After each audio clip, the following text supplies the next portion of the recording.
It's a very great pleasure for us this evening to say hello to an up-and-coming Merseyside group, the Beatles. And I know their names, and I'm going to try and put faces to them. Now, you're John Lennon, aren't you? Yes, that's right. What do you do in the group, John? I play harmonica, rhythm, guitar, and vocal. Mm-hmm. That's what they call it.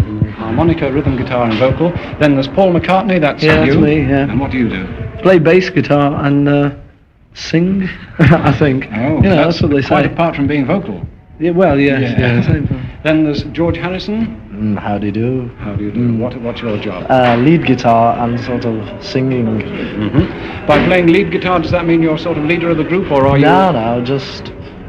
Well, you see, the other guitars, the rhythm.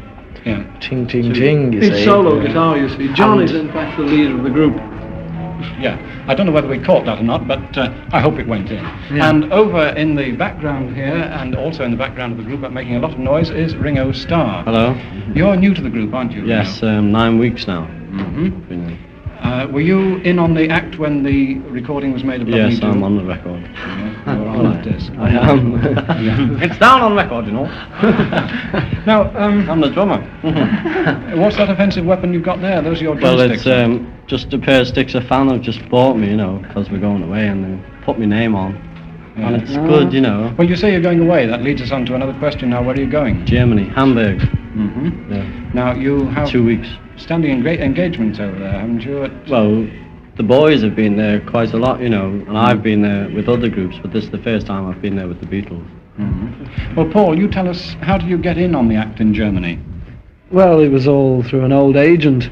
We first went there for a fellow who used to manage us, and Mr. Alan Williams of the Jacaranda Club in Liverpool, and he found the engagement, so we sort of went there, and then went under our own steam, as they say, afterwards, you know. Mm-hmm. And we've just been going backwards and forwards and backwards and forwards.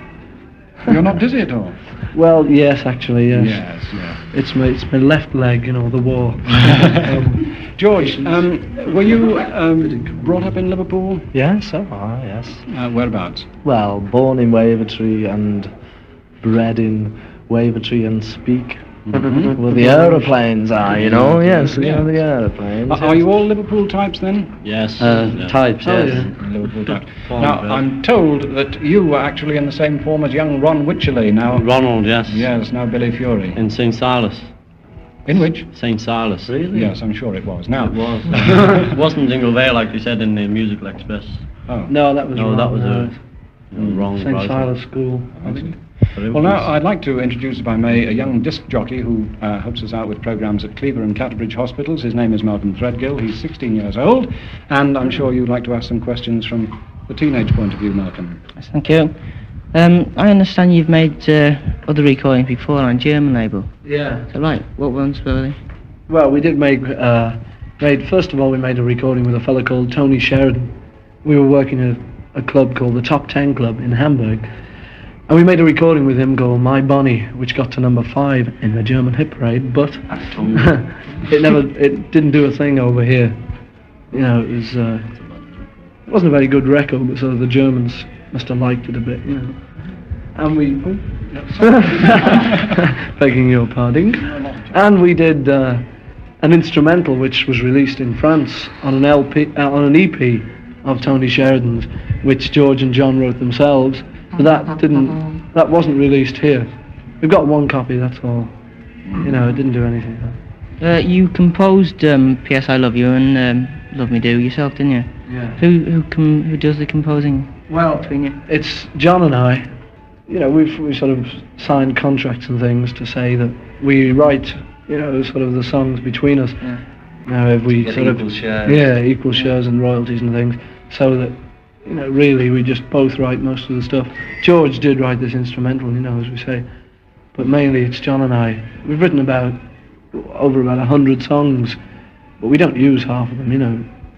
We just happened to sort of rearrange Love Me Do and played it to the recording people, and P.S. I Love You, and they seemed to quite like it, you know, so that's what we recorded. And that was Paul McCartney telling you all about it. Is there any more of your own compositions you intend to record? Well, we did record another song of our own when we were down there, but it wasn't finished enough. So no, we'll take it back next time and see how they like it then. Well, that's all on my end. Good. Well, thank you for asking the questions, Malcolm. Now, in closing, I would like to just ask you, we're recording this at Hume Hall, Port Sunlight. Did any of you... I'll start again in English. Yeah. Did any of you come over this side before you became famous, as it were? Do you know this district? Well, we played here. I don't know what you mean by famous. You know, if being famous is being in the hit parade, well, we've been over here.